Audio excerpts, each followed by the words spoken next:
अस्सलाम वालेकुम दोस्तों, उम्मीद आप सब खैरियत से होंगे। आपको स्क्रीन पर नज़र आ रहा है आज सऊदी अरब में जो कोरोना वायरस के केसेस रिपोर्ट हुए हैं, स्क्रीन पर आपको नज़र आ रहा है।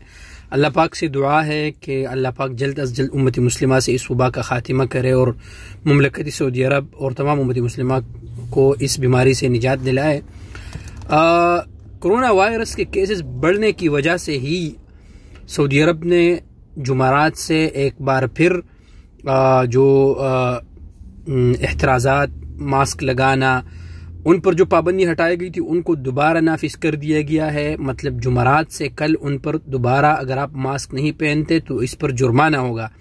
अगर आप तजम्मुआत मतलब बहुत से लोग जमा होते हैं एक जगह पे तो उस पर भी पाबंदी है। अगर आप इस तरह की मुखालिफत करते हैं तो उस पर भी जो है ना गरामे हैं। इसलिए आप सब दोस्तों से रिक्वेस्ट है कि अपना भी ख्याल रखिए, कानून का एहतराम करें।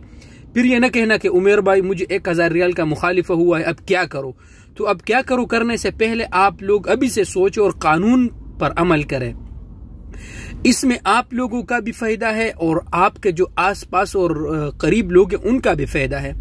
तो उम्मीद है इंशाल्लाह कि आप इस बात पर अमल करेंगे। शुक्रिया।